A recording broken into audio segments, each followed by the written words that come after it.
Hi అండి. అందరికీ నమస్తే. నా రావణ్ పార్ట్ 33.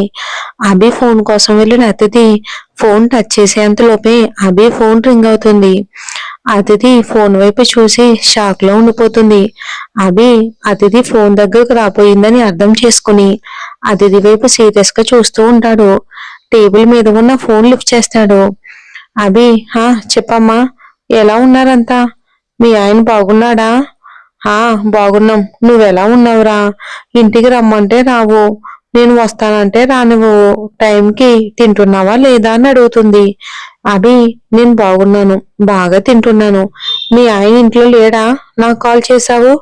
నువ్వు పర్మనెంట్ గా నా దగ్గరే ఉంటానంటే వచ్చేసేయ్, నేను వద్దన్నానా ఏంటి? నువ్వు మీ ఆయన్ని వదిలి రావుగా, కలియుగ ప్రతివ్రతవి. నువ్వుంటే అనురాగ్ కూడా చాలా హ్యాపీగా ఫీల్ అవుతాడమ్మా. బంగారం ఎలా ఉన్నాడ్రా? వాడిని చూడాలనిపిస్తుంది. ఒక్కసారి తీసుకురా అభి. వద్దు, నేను ఆ ఇంటికి నా కొడుకుని తీసుకుని రాను.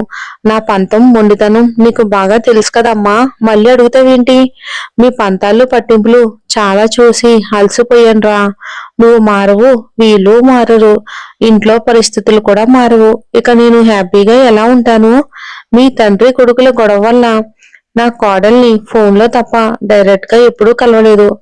కోడలు ఎంత మంచి అమ్మాయి అని సంతోషపడే లోపే దేవుడు తనని అందరికీ దూరం చేశాడు.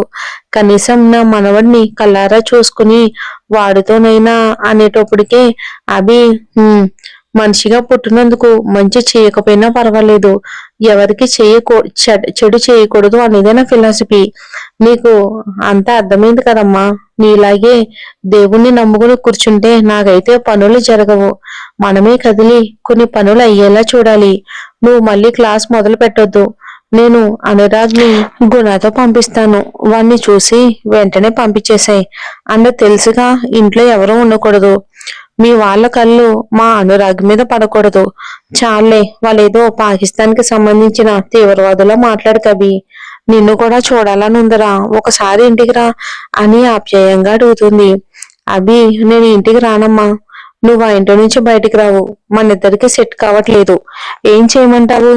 ఇంట్లో ఎవరూ లేరులే. ఒకసారి అనురాగ్ని తీసుకుని వచ్చి వెళ్ళిపో. అభి, ఇప్పుడు కలవలేను, చాలా బిజీగా ఉన్నాను, వీడియో కాల్ చెయ్యి. పోరా నువ్వు, నీ వీడియో కాల్ ఏం అక్కర్లొద్దులే అని కోపంగా ఫోన్ పెట్టేస్తుంది. అభి పాత జ్ఞాపకాలు గుర్తొచ్చి చాలా బాధపడతాడు. ముఖ్యంగా తన తల్లి అనుభవిస్తున్న బాధ తగ్గించలేకపోతున్నందుకు ఫీల్ అవుతాడు. తన తల్లి ఎవరో మీరు గెస్ చేయండి. ఎప్పటికైనా తల్లిని సంతోష పెట్టాలని ఆలోచిస్తాడు. అభి, నా వీలైనంత ప్రజలకి మంచి చెయ్యాలని నా భార్య దీక్ష కోరిక. తను సమాజంలో ఎలాంటి మార్పు తీసుకురావాలని కోరుకుందో అలాంటి మార్పు రావాలంటే నేను ఇలాగే పోరాడాలి. నన్ను క్షమించమ్మా. ఎప్పటికైనా నీతో కలిసి ఉండి పూర్తిగా నీ ప్రేమను పొందడానికి ట్రై చేస్తాను అనుకుంటాడు. సీతమ్మ అనురాగ్కి ఫుడ్ తినిపించడానికని తీసుకెళ్తుంది. అభి, ఇంకెంతసేపు అలా నోరు తెరుచుకుని ఉంటావు? ఇక్కడున్న పురుగులన్నీ లోపలికి వెళ్ళిపోతాయి, ఇక నోరు ముయ్. నువ్వు అని షాక్ నుంచి తేరుకోలేకపోతుంది అదితి. అభి, అవును నేనే, నువ్వు అంటావేంటి? నేను నేను అభిలాష్ని, చంద్ర వసంతల పెద్ద కొడుకుని, నిహాష్కి అన్నయ్యని, సో కాల్డ్ మీ చెల్లెల్నిచ్చిన ఇంటికి మొదటి వారసుని. చాలా, ఇక నార్మల్ అవ్వు అని తాపీగా చెప్తాడు. అతిథి, అభి, నువ్వు మా చెల్లెలికి బావగారువా? ఇంత అరాచకం ఇంకేమైనా ఉందా అసలు? నిహాష్కి అన్నయ్య ఉన్నాడని తెలుసు కానీ నువ్వేనని తెలీదు. మరి నన్ను ఇలా తీసుకురావటం దేనికి అని కోపంగా అడుగుతుంది అతిథి. అభి, అరాచకం లేదు, ఆవకాయ లేదు. నేను నిహాష్కి అన్ననైతే నీకేంటి? కాకపోతే నీకేంటి? నీ పొజిషన్ లో మార్పే ఉండదు, అర్థమైందా?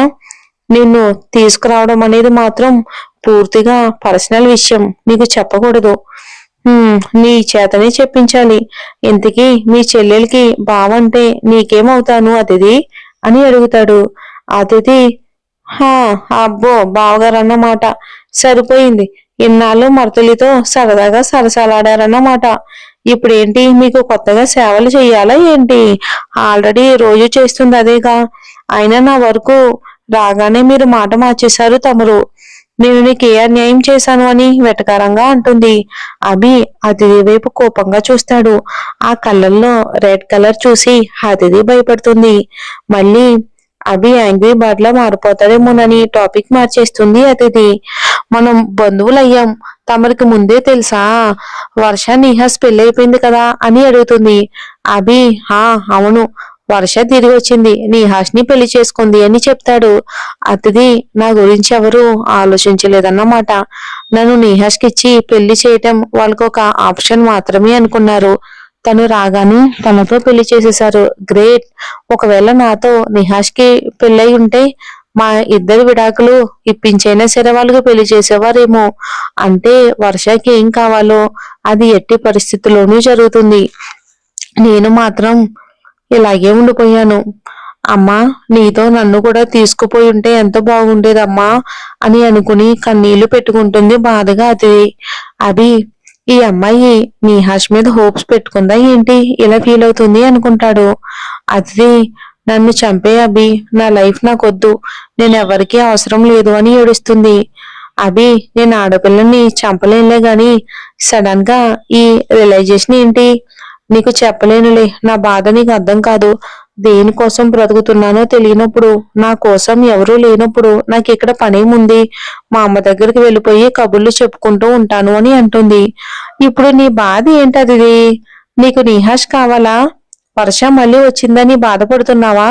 వాళ్ళిద్దరికి పెళ్లి జరిగిందని ఫీల్ అవుతున్నావా ఏంటి అని అడుగుతాడు అభి. అదిది చిచి, నిహాష్ నాకెందుకు? మా నాన్న నన్ను బెదిరించి పీటల మీద కూర్చోమంటే కూర్చున్నాను అంతే. నాకు అస్సలు పెళ్లి ఇష్టం లేదు. నిహాస్ ని సరిగ్గా చూడను కూడా చూడలేదు ఎప్పుడు. అభి మనసులోనే సంతోషపడతాడు. పోనీ మీ ఇంటికి వెళ్ళి సుదీప్తో మాట్లాడినా ఇప్పుడైనా మించిపోయిందేముంది? పెళ్లి చేసుకుని కాపురం చేసుకో అని వెటకారంగా అంటాడు అభి. అదితి నీకు నా స్టోరీ మొత్తం చెప్పి తప్పు చేసినట్టున్నాను. నా కర్మ కాకపోతే నా స్టోరీలో ఉన్న ఒక్క విల్లంతోనే వేగలేక చేస్తూ ఉంటే నువ్వు వాడి బాబులా తయారయ్యావు అని తల బాదుకుంటుంది అతిథి.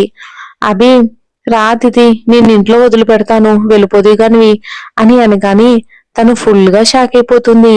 అతిథి ఓసే, ఫ్రస్ట్రేషన్ లో నోటుదోలు కొద్దీ నీ సీక్రెట్ లీక్ చేసావే, ఈ జన్మలో బాగుపడవే నువ్వు అని తనని తనే తిట్టుకుంటుంది. అతిథి అభి నేను ఎక్కడికి వెళ్ళను, నేను ఇక్కడే ఉంటాను ప్లీజ్ అని అంటుంది. అభితో నిన్నటి వరకు మొన్న నువ్వు చావగొట్టావు కదా, నన్ను విడిచిపెట్టు, నన్ను విడిచిపెట్టు, నాన్న కావాలి, నాన్న కావాలి, నేను ఇంటికి వెళ్ళిపోతా అని. నీకు ఎమోషన్ సెంటిమెంట్ లేవు, నువ్వు రాయివి రప్పవి అని నానా మాటలు నన్ను అన్నావుగా, ఇక చాలవా? అదితి ఈ కన్నంలే బావగారు అని అంటుంది. అవి చంపుతా, ఉండమన్నాను గాని ఓవర్ చేయమనలేదు. నువ్వు ఇంకొకసారి నన్ను అలా పిలిస్తే బాగోదు చెప్తున్నా, అర్థమైందా? తర్వాత జరిగే పరిణామాలకి నేను కారణం కాదు. అభి మాటలకి అతిథి సైలెంట్ అయిపోతుంది. అతిథికి నిజం తెలిసాక అభి, విల్లా, సీతమ్మ, అనురాగ్ తన వాళ్ళేనన్న ఫీలింగ్ వచ్చేస్తుంది. ఎందుకో చాలా సంతోషంగా అనిపిస్తుంది. అభి హలో, ఏదైనా తేడా పని చేస్తే వెంటనే మటుకి ఇంట్లో నుంచి పంపించేస్తా, జాగ్రత్త అని వార్నింగ్ ఇవ్వగాని అతిథి అయ్యో మీరు మా చెల్లికి స్వయ్యనా బావా, నేను మిమ్మల్ని హర్ట్ చేస్తానా చెప్పండి అని నవ్వుతుంది. నేను రోజు నీతో ఉండే అవినే, కొత్తగా ఇవాళ మారిపోలేదు, ఎక్కువ రియాక్ట్ అవ్వకు అని అరుస్తాడు. అనవసరంగా అలవాట్లో ఫోన్ పక్కన పెట్టి అతిథికి నా గురించి తెలిసిపోయేలా చేశాను. ఇప్పుడు ఇది నాతో ఆడుకుంటుంది. అమ్మా ఏం టైమింగ్ అనేది అని ఫీల్ అవుతాడు. అతిథి ఇంతకీ నన్ను ఎందుకు కిడ్నాప్ చేశాడో చెప్పలేదు అభి. నువ్వు చాలా తెలివిగా మా అమ్మ నాన్న గురించి నా ఫోన్లోకి తొంగి చూసి తెలుసుకున్నావుగా, అలాగే ఏదో ఒక రోజు కిడ్నాప్ గురించి తెలుసుకుంటావులే అంటాడు. నేను నార్మల్ గా ఎవరిదో ఫోన్ రింగ్ అవుతుందని చూశాను అంతే, నేనేం కావాలని ఫోన్ దగ్గరికి రాలేదు. ఫోన్ వస్తుందని నీకు ముందే తెలుసు, నేను నిన్ను చూశాను, ఫోన్ రాకముందే రెడీగా నా ఫోన్ దగ్గర ఉన్నావు, ఎవరికో ఫోన్ చేయాలని ట్రై చేస్తున్నావు, సుదీప్ కా అని సీరియస్ గా అడుగుతాడు. అతిథి కోపంగా సుదీప్ పేరు ఎత్తొద్దు, అయినా నన్ను నువ్వు రిలేటివ్ అని తెలిసే కిడ్నాప్ చేశావా? తర్వాత ఈ విషయం బయటికి తెలిస్తే ఇంట్లో రియాక్షన్ ఎలా ఉంటుందో ఆలోచించావా? అభి, నువ్వే పారిపోయి ఇక్కడికి వచ్చి దాక్కున్నావని చెప్తా. కిడ్నాప్ అని అనుమానమే రాదు.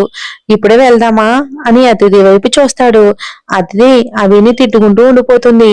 అతిథి, నాకు ఆకలేస్తుంది, వెళ్ళి ఏమైనా తింటాను అని తప్పించుకుని కిచెన్ లోకి వెళ్ళిపోతుంది. అభి, ఓ అమ్మో, ఈ అతిథి చాలా ముదురు, ఎక్కువ రోజులు తట్టుకోలేమో అనుకుంటాడు. ఒక పెద్ద గౌడంలో ఒక మనిషి కుర్చీలో ఒళ్ళంతా దెబ్బలతో రక్తంతో దీన పరిస్థితిలో ఉంటాడు. అతను ఊపిరి కూడా అతి కష్టం మీద తీసుకుంటూ ఉంటాడు. కానీ ఎదురుగా ఉన్న మనుషుల్ని తిట్టడం అరవడం ఆపడం లేదు. చేతులకి కాళ్ళకి ఉన్న ఇనుప సంఖ్యలు అతన్ని చాలా ఇబ్బంది పెడుతూ ఉంటాయి. ఎదురుగా ఒక అతను చేతిలో వైన్ గ్లాస్ పట్టుకుని వైన్ తాగుతూ కూల్ గా మనిషి వైపు చూస్తూ ఉన్నాడు. అతని ఫ్రెండ్, రేయ్, మర్యాదగా చెప్పు, నిన్ను పంపించింది ఎవరు? ఏం చేద్దాం అనుకుంటున్నారు? మీ ప్లాన్ ఏంటి అని ఎలా అరిచి అరిచి అలసిపోయి చచ్చేదాకా నిజం చెప్పి బ్రతికిపోయి పారిపోవచ్చు కదా అని కోపంగా అడుగుతాడు. మనిషి, మీకు నిజం చెప్పడం జరగదు.